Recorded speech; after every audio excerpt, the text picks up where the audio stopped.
यदि आप कलश स्थापना सही ढंग से नहीं कर पाए हैं तो निश्चित रूप से नवरात्रि का पुण्य अर्थात उस पूजन का पुण्य आपको नहीं प्राप्त हो सकता। नमस्कार, मैं आचार्य विनोद भारद्वाज आप सभी लोगों का अपने YouTube चैनल में स्वागत करता हूं। आज हम बात करेंगे कलश स्थापना की, साथ ही साथ कलश स्थापना में वह कौन कौन सी दिव्य चीजें आप डालें जिससे आपके कलश का जल अमृत हो जाए। कलश में किन किन देवताओं का आवाहन करना चाहिए और साथ ही साथ हम बात करेंगे इस नवरात्रि माता का वाहन क्या होगा और उस वाहन की पूजा करने से आपके घर में माता लक्ष्मी का कैसे वास होगा। कार्यक्रम पूरा देखने का प्रयास करिएगा। यह विशेष कार्यक्रम निश्चित रूप से शारदीय नवरात्र का पवित्र पावन पुण्य आपके घर के समस्त लोगों के जीवन में अमृत वर्षा कराने वाला होगा। मित्रों, यदि आप हमारे YouTube चैनल पे पहली बार आए हैं या अभी तक आपने हमारे YouTube चैनल को सब्सक्राइब नहीं किया है तो जरूर कर लीजिए ना। कार्यक्रम अच्छा लगे तो औरों के लिए निस्वार्थ आप शेयर कर दीजिए तथा कलश स्थापना की अच्छी विधि जिन जिन लोगों को मालूम होगी उसमें पुण्य के भागीदार आप भी बन जाएंगे। अब बात करते हैं कलश स्थापना की। देखिए, शारदीय नवरात्र निश्चित रूप से जीवन के लिए बेहद महत्वपूर्ण है, क्योंकि शरद ऋतु आती है और हर प्रकार से इस प्रकृति में खुशहाली हो जाती है। वृक्ष, फूल, फल, सब्जियां सब अच्छी तरह से हमें प्राप्त होती हैं। इस शरद नवरात्रि में सबसे पहले कलश स्थापना की जाती है, क्योंकि शास्त्रों में कहा गया है यदि आप कलश स्थापना सही ढंग से नहीं कर पाए हैं तो निश्चित रूप से इस नवरात्रि का पुण्य अर्थात उस पूजन का पुण्य आपको नहीं प्राप्त हो सकता है। ऐसा मैं नहीं, शास्त्रों का मत है। इसलिए कलश स्थापना को बेहद सावधानी पूर्वक संपन्न करना चाहिए। लेकिन सबसे पहले आप जानिए कलश स्थापना का मुहूर्त कब है और नवरात्रि आरंभ कब से हो रहा है। 26 सितंबर 2022 से नवरात्रि का आगमन हो रहा है, नव दुर्गा का आगमन हो रहा है। और इस आगमन में सबसे शुभ और सबसे पवित्र मुहूर्त प्रातः काल 6:11 से प्रारंभ होकर के 7:57 तक का है। देखिए, अभिजित मुहूर्त भी बेहद प्रमुख माना गया है। अभिजित मुहूर्त मध्याह्न काल में आता है, इसे अपराजित मुहूर्त कहा जाता है। जो भी साधक, जो भी माता के भक्त अभिजित मुहूर्त में कलश स्थापना अपनी मनोकामनाओं को लेकर के घट रखते हैं तो ऐसा शास्त्रों में कहा गया है कि वह मनोकामना पूर्ण हो जाती है। लेकिन अभिजित मुहूर्त हर जगह की अलग अलग होती है। 11:47 से 12:56 तक दिल्ली का अभिजित मुहूर्त है। अपने अपने शहरों का अभिजित मुहूर्त आप देख सकते हैं। 10-5 मिनट, 15 मिनट, आधे घंटे आगे पीछे इस हिंदुस्तान में हो सकता है, अन्यथा नहीं हो सकता है। यही मुहूर्त रहेगा। तो अभिजित मुहूर्त में आप कलश स्थापना जरूर करें।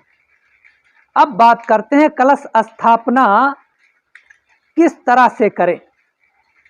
देखिए, कलश स्थापना का मतलब होता है जल से भरा एक कुंभ आप स्थापित करते हैं। हमारी भारतीय संस्कृति में कलश जन्म से लेकर के मृत्यु तक रखा जाता है। जानते हैं क्यों? क्योंकि कलश आरोग्यता का प्रतीक है, कलश जीवन का प्रतीक है। कलश जड़ चेतन स्थावर जंगम इस पृथ्वी पे वास करने वाले, चाहे वह निर्जीव हो चाहे सजीव हो, सबके लिए जल आवश्यक है। इसलिए जल को परम पवित्र परम पूज्य माना गया है। नवरात्रि में कलश स्थापना अर्थात वह कुंभ जल से भरा हुआ स्थापित किया जाता है कि हमारे परिवार को जीवन मिले, हमारे परिवार के जीवन में जो बीमारियां हैं, जो रोग हैं, जो दोष हैं, जो तमाम प्रकार के झंझट हैं, वह कलश की पूजा से दूर हो जाए। क्योंकि शरीर का जल शुद्ध है तो मन, मस्तिष्क, बुद्धि, ज्ञान, विवेक सब कुछ अच्छा से और अच्छा हो जाता है। प्रातःकाल स्नान आदि से निवृत्त होकर के पूरब की ओर मुख करके माता का चित्र सामने रख करके बीच में आप थोड़ा सा बालू रख दें या शुद्ध मिट्टी रख लें। मिट्टी में आप सप्त धान्य स्थापित करें, या सप्त धान ना मिले तो जौ आप बीज सकते हैं। जौ बोने के बाद आप कलश को बीचों बीच स्थापित कर दें। इसके बाद फिर उस कलश में मौली लपेट दें, रोली से आप स्वस्तिक बना लें। अब सबसे पहले कलश में गंगा जल डालें, ओम गंगा देव्यै नमः। इसके बाद शुद्ध जल डालें अपने आरोग्यता के लिए, क्योंकि गंध आपके घर को सुगंध कर देता है। इसलिए गंध का मतलब हल्दी 3 गांठ या आप पाउडर भी डाल सकते हैं 3 चुटकी। इससे आपके घर में निश्चित रूप से सुगंध फैलेगी, ज्ञान का सुगंध आपको प्राप्त होगा। इसके बाद फिर आप थोड़ा सा दूर्वा ले लें, क्योंकि दूर्वा निश्चित रूप से वंश वृद्धि कराता है और दूर्वा कलश में डालने से निश्चित रूप से परिवार में अच्छे बच्चे या शुद्ध बुद्धि वाले बच्चों की प्राप्ति होती है। सुपारी डाल लें, सुपारी क्योंकि पूंगी फल है और पूंगी फल से निश्चित रूप से पूर्ण फल की प्राप्ति होती है। ऐसा संकल्प करके कि हमें इस नवरात्रि का पुण्य फल प्राप्त हो, एक सुपारी डाल लें। कुछ द्रव्य दक्षिणा अर्पण कर दें, सर्व औषधि डाल करके आम का पल्लव ऊपर रख करके पूर्ण पात्र स्थापित करें। एक पात्र चावल या धान्य से भरा हुआ स्थापित करें, वह आपके घर की पूर्णता का पात्र है, ऐसा मन में विचार करके संकल्प करके पूर्ण पात्र स्थापित कर दें। इसके बाद आम के पल्लव के ऊपर या पंच पल्लव के ऊपर पूर्ण पात्र आपको जो रखना है। इसके बाद नारिकेल अर्थात नारियल आप सीधा रखेंगे, अर्थात जहां से नारियल जमता है उसको नीचे रखेंगे और नीचे वाला भाग ऊपर कर देंगे। यह सिस्टम है। अब आपका कलश स्थापित हो गया। कलश में गंगा, यमुना, सरस्वती, सप्त सागर तथा समस्त देवी देवताओं का आवाहन करें।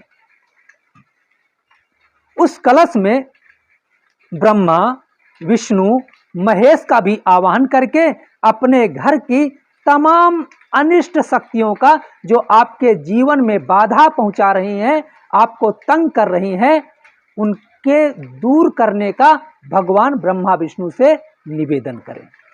ये कलश की प्रक्रिया आपकी हो गई। अब हम बात करते हैं इस बार माता का वाहन क्या होगा, क्योंकि हर नवरात्र निश्चित रूप से माता जिस वाहन पे बैठ के आती हैं वैसा फल देती हैं। तो इस बार माता गज पे अर्थात हाथी पे बैठ के आ रही हैं।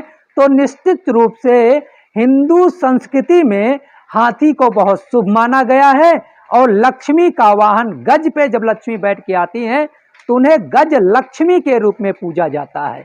इसलिए आप ओम गज लक्ष्मी नमः इस मंत्र का पाठ करके माता का आवाहन करेंगे तो माता निश्चित रूप से आपके घर में हाथी पे बैठ के आएंगी और हर प्रकार से धन, धान्य, समृद्धि का महा आशीर्वाद देंगी।